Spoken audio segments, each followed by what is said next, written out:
Oi, sétimo ano. Eu vou complementar a GEOzão de hoje, apenas para que vocês relembrem alguns conteúdos que foram abordados agora no terceiro trimestre, no início do terceiro trimestre, porque quinta-feira agora, dia 27, a gente vai ter a primeira prova, porque a segunda prova, não se esqueçam que vai ser a prova Paraná no mês que vem. Então, para isso, eu resolvi dar essa aulona, porque vocês precisam de um reforço por N fatores da turma de vocês, então por isso que eu vou estar gravando esse vídeo. Bem, vamos dar ênfase à região centro-oeste e à região sul, que foram os assuntos abordados nessa primeira parte do trimestre. Primeira pergunta: qual é o clima da região centro-oeste? Na região centro-oeste, a gente tem dois tipos de clima. A equatorial, que fica aquela proporção fazendo divisa ali com a região norte, ela tem pouquinha representação nesse mapinha, né, que seria a região centro-oeste. E também a tropical, que é a predominante. O que é um clima predominante? Aparece muito mais. Ele está muito mais presente do que aquele outro, que é a equatorial, tá bom? Tropical e equatorial. E é tropical. Qualquer tipo de tropical, prof? Não, tropical semiúmido, devido a essa influência do equatorial. Lembram do que a gente estudou em relação à floresta equatorial, que é muito úmido, os tipos de vegetações que a gente encontra lá no norte.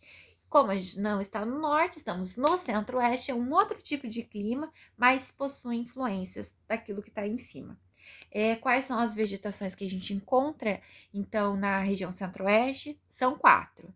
Agora, no GEOzão, né, vocês estavam conversando sobre isso. Ai, professora, não era 4, não, era só 2.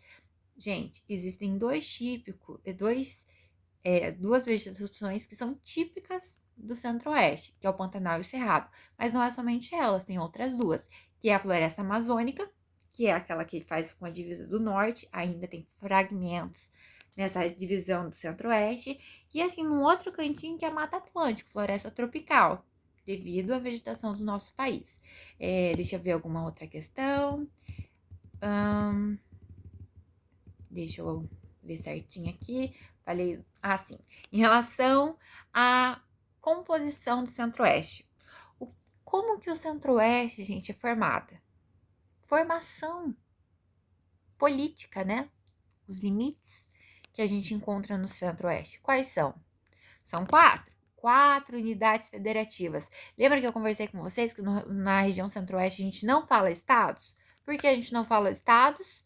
Porque tem um Distrito Federal. Se você quiser falar estados, você fala que são 3 estados e um Distrito Federal, ou 4 unidades federativas. Daí a gente tem Goiás, Mato Grosso do Sul e o nosso Distrito Federal, que é a capital do Brasil. Deixa eu ver se tem mais alguma outra questão. Sim. Em relação... eu vou abrir aqui já a prova. E eu vou me norteando por ela. Para realmente debater com o que eu vou encontrar aqui. Em relação à agricultura do Centro-Oeste.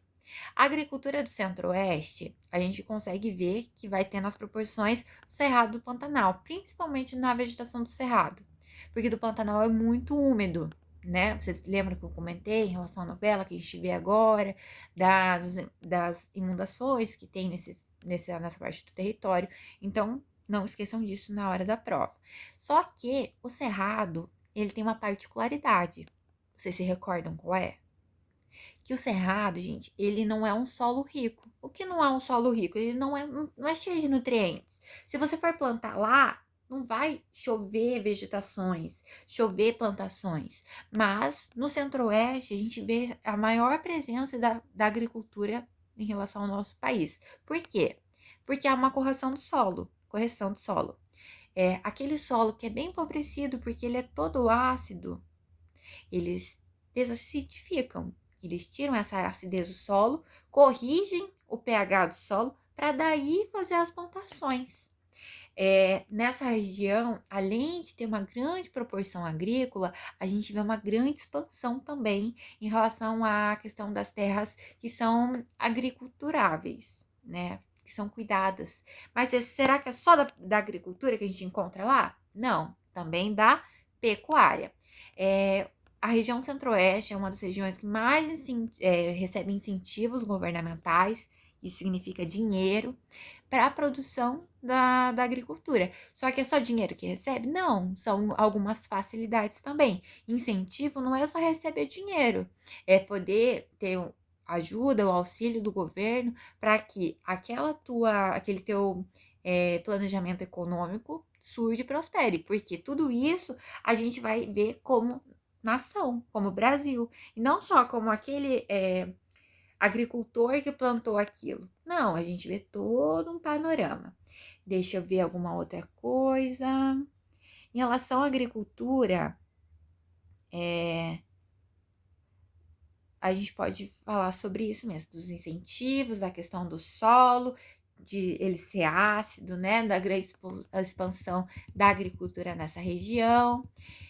Já falamos sobre o clima, da formação, a vegetação. Não esqueça que são 4 tipos: Cerrado, Pantanal, Mata Atlântica e a Equatorial, ou Amazônica. Uma outra coisa que a gente comentou hoje também no GELzão. Em relação às queimadas. Lembra que eu comentei com vocês sobre as queimadas? As queimadas principalmente criminosas. Como a gente impede queimadas criminosas? Como, gente? Se tem um crime sendo cometido com o meio ambiente, o que precisa ser feito? Leis mais rígidas, políticas públicas mais rígidas, porque assim esses incêndios vão diminuir. Porque quando a gente tem a questão do desmatamento, porque ele acaba sendo de alguma forma legalizado, também tem os riscos de queimadas.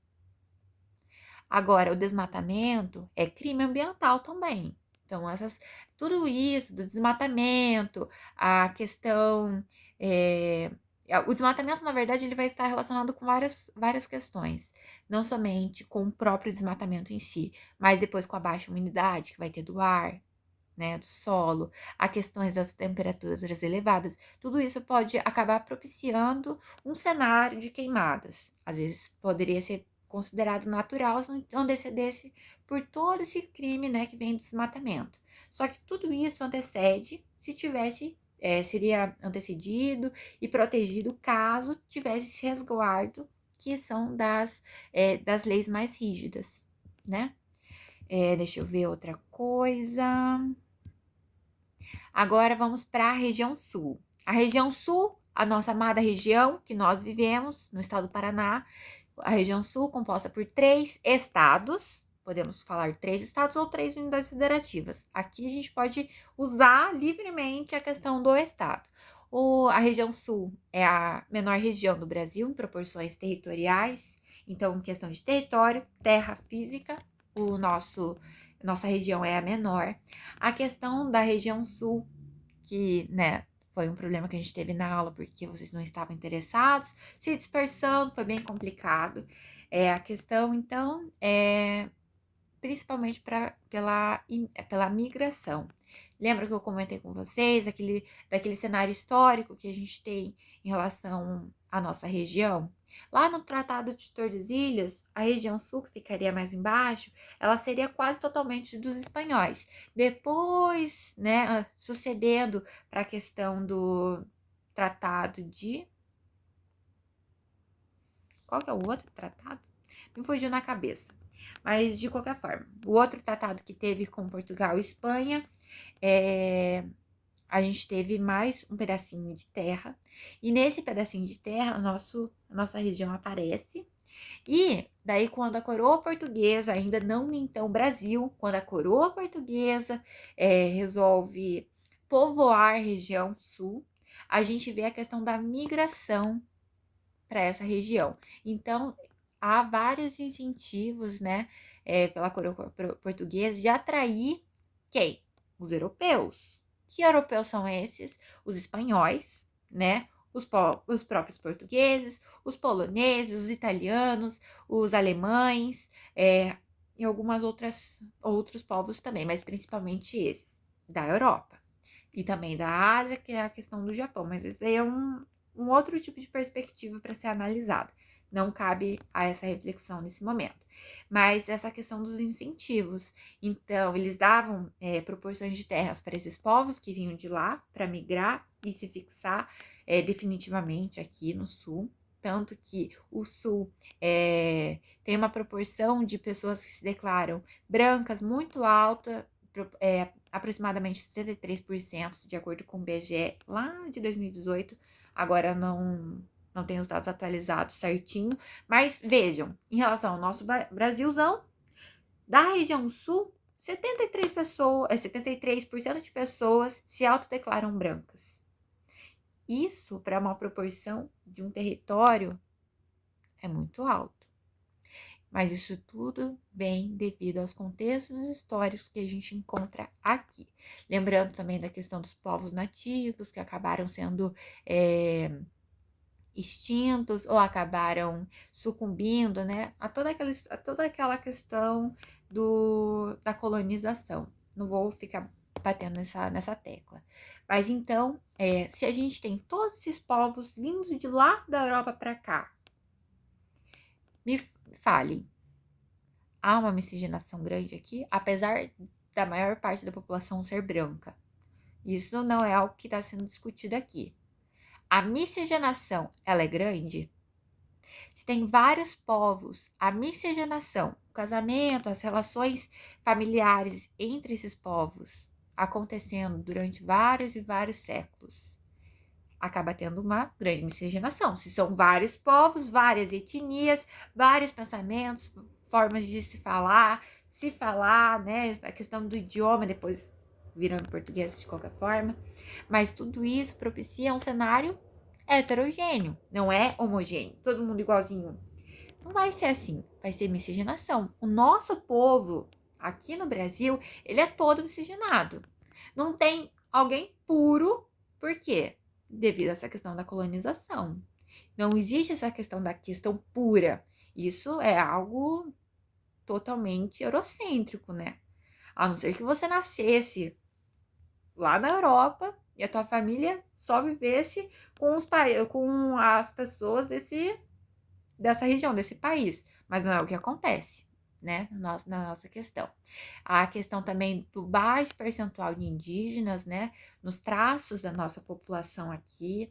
A da questão dos negros também, que são daqueles afrodescendentes que a gente vê hoje, fruto da escravização que veio também aqui para o sul, dos povos africanos. Deixa eu ver, ó. Ah, sim. Outra questão em relação ao mapa. Lembra daquela atividade Meu Lugar no Mundo que a gente fez? Tudo aquilo lá é uma escala, do maior para o menor. Em relação à escala, aquele que a gente não consegue enxergar porque está muito longe. Esse vai ser o maior. Qual que é o maior, minha gente? Planeta Terra. Você consegue enxergar o planeta Terra? Não consegue. E depois do planeta Terra temos, para chegar onde a gente está, o continente americano. Depois do continente americano, encontramos o nosso país. Depois encontramos a nossa regionalização, que é Sul. Dentro do Sul encontramos o nosso estado, Paraná. E dentro do estado do Paraná encontramos o município de Curitiba. E dessa forma fazemos o nivelamento até chegar aqui onde estamos. Outra questão, deixa eu tentar lembrar se tem algum comentário para se fazer. Ah, sim, a região sul, falei que elas é composta por 3 estados. Não esqueça quais estados são: Paraná, Santa Catarina e Rio Grande do Sul. Apenas, somente esses 3. E não esqueçam também que a região sul, em proporção territorial, é a menor. Se tiver alguma outra coisa, vocês revisem pelo conteúdo que vocês escreveram no caderno. Lá no Classroom também tem, né, o que tem exatamente na prova, dos conteúdos que vão cair, mas a princípio, assim, de uma revisão zona de 14 minutos é isso. Não esqueçam de se atentar aos detalhes do que foram passados na aula. E revisem, estudem para a prova. Lembrando que a prova desse trimestre vai ter duas versões. A primeira que vai ser na quinta-feira, que ela vai ser toda objetiva, então ela vai ser de X. E na sexta-feira vai ser a discursiva, que é aquela que a gente escreve. Então, prestem atenção no que vocês estão estudando, se dediquem, porque agora é o momento de vocês darem o melhor de vocês, porque depois da prova Paraná, a prof não vai poder ajudar vocês.